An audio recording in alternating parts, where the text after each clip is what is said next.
Okay, നമ്മൾ ഇന്ന് ഓണത്തിനോടനുബന്ധിച്ച് ആദ്യമായിട്ട് ഉണ്ടാക്കാൻ പോകുന്നത് മത്തങ്ങ എരിശ്ശേരിയാണ്. ഈ മത്തങ്ങ എരിശ്ശേരി ഉണ്ടാക്കുന്നത് എങ്ങനെയാണെന്ന് ഞാൻ നിങ്ങൾക്കൊന്ന് പറഞ്ഞുതരാം. അതിനു വേണ്ടിയിട്ട് വൻപയർ വേവിച്ച് വെച്ചിട്ടുണ്ട്. 1 കപ്പ് പയറാണ് ഞാൻ എടുത്തിരിക്കുന്നത്. ആ വൻപയറിന്റെ അകത്തേക്ക് കുറച്ച് മുളക് പൊടി, ഒരു 1/2 ടീസ്പൂൺ മുളക് പൊടിയും 1/2 ടീസ്പൂൺ ഉപ്പും ഇട്ട് വേവിച്ച് വെച്ചിരിക്കുന്നതാണ്. ഇനി വേവിച്ച് വെച്ചിരിക്കുന്നത് കാരണം നമ്മൾ ഇനി ചെയ്യാൻ പോകുന്ന കാര്യം എന്താണെന്ന് വെച്ച് കഴിഞ്ഞാൽ ഇതിന്റെ അകത്തേക്ക് മത്തങ്ങ ഇടുവാണ്. മത്തങ്ങ ഇട്ടിട്ട് നമുക്ക് വേവിക്കണം. ഇത് മത്തങ്ങ ഞാനൊരു 500 to 750 ഗ്രാം മത്തങ്ങ എടുത്തിട്ടുണ്ട് കേട്ടോ. ഇനി നമുക്കിത് ഒന്ന് അടച്ചു വെച്ച്, കുക്കർ അടച്ചു വെച്ച് ഒരു 2 വിസിൽ വരുന്നത് വരെ വേവിക്കും. അതിന് നമ്മൾ എണ്ണ അടുപ്പത്ത് വെച്ച് ചൂടായിട്ടുണ്ട്. അപ്പോൾ ഒരു പാനിലേക്ക് മത്തങ്ങ വേവുന്നത് വരെ നമുക്ക് അതിന് മുമ്പാടായിട്ട് നമുക്ക് തേങ്ങ വറുത്തെടുക്കണം. എന്നാൽ മാത്രമേ മത്തങ്ങ എരിശ്ശേരിക്ക് ടേസ്റ്റ് കൂടുകയുള്ളൂ. അപ്പം കടുക് പൊട്ടിക്കുന്ന കൂട്ടത്തിൽ ഞാൻ കുറച്ച് തേങ്ങയും കൂടെ ഇട്ട് വറുക്കുന്നുണ്ട്. അപ്പം അതിന് വേണ്ടിയിട്ട് ആദ്യമായിട്ട് കരിവേപ്പില ഇട്ടിട്ട് അതിന് കൂടെ കുറച്ച് കടുക് ഉപയോഗിക്കുന്നു. അതിൻ്റെ കൂടെ ഞാൻ എൻ്റെ മുളകും കൂടെ ഇടുന്നുണ്ട്.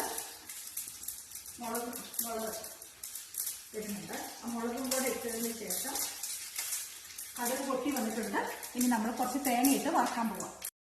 ഇനി നമ്മൾ തേങ്ങ അരയ്ക്കാൻ പോവാണ്. തേങ്ങ അരയ്ക്കാനായിട്ട് കുറച്ച് തേങ്ങ എടുത്തിട്ടുണ്ട്. ഒരു കപ്പ് തേങ്ങ എടുത്തിട്ടുണ്ട്. അതുപോലെ തന്നെ 2 കുഞ്ഞുള്ളി, കുറച്ച് നല്ല ജീരകം, അതിൻ്റെ 2 മുളക് ഇത് വെച്ചിട്ടുണ്ട്. ഇനി നമ്മൾ അടുത്തത് അരയ്ക്കാൻ പോവാം. തേങ്ങ അരയ്ക്കാൻ പോവാണ്. അതെ, ഞാൻ കുക്കർ ഓഫാക്കി ഓപ്പൺ ചെയ്തു. മത്തങ്ങ നല്ലതുപോലെ ആയിട്ടുണ്ട്. പക്ഷെ എന്നാലും ഒന്ന് ഇളക്കി നമ്മളൊന്ന് ജസ്റ്റ് മത്തങ്ങയും പയറും ഒന്ന് യോജിപ്പിച്ചേക്കാം. ഉപ്പൊക്കെ നോക്കി, ഉപ്പൊക്കെ ഓക്കെയാണ്. അപ്പം നമ്മൾ നേരത്തെ അരച്ചു വെച്ച തേങ്ങയില്ലേ, തേങ്ങയ്ക്കകത്തേക്ക് ഒന്നും കൂടെ ഞാൻ പറയാം. ജീരകവും ഉള്ളിയും പച്ചമുളകും മഞ്ഞപ്പൊടിയും ഇട്ട് അരച്ചു വെച്ച് അത് നമ്മൾ ഇതിൻ്റെ അകത്തേക്ക് ചേർക്കുവാണ്. നമ്മൾ തേങ്ങ അരച്ച് ചേർത്തിട്ട് കുറച്ച് നേരം അടുപ്പത്ത് വെച്ചിട്ട് ആ പച്ചമണം മാറുന്നത് വരെ ഒന്ന് ഇളക്കണം.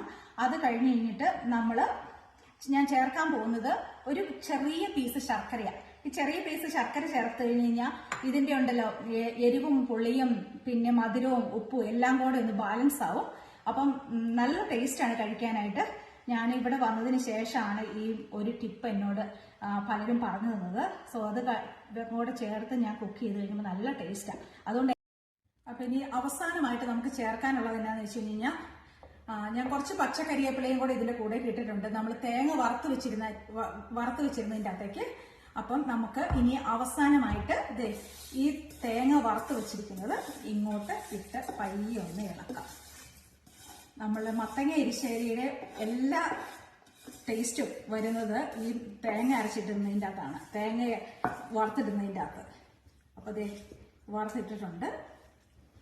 ഇനി ഇതിന്റെ ഫൈനൽ ലുക്ക് ഒന്ന് നോക്കിക്കേ. നല്ല ടേസ്റ്റി ആയിട്ടുള്ള മത്തങ്ങ വൻപയർ എരിശ്ശേരി തയ്യാറാക്കിയിട്ടുണ്ട്. അപ്പൊ ഈ പ്രാവശ്യത്തെ ഓണത്തിന് ഇതെല്ലാവരും ഒന്ന് ട്രൈ ചെയ്ത് നോക്കണം. റെസിപ്പി എല്ലാവരും കണ്ടു നോക്കുക. Okay, thank you.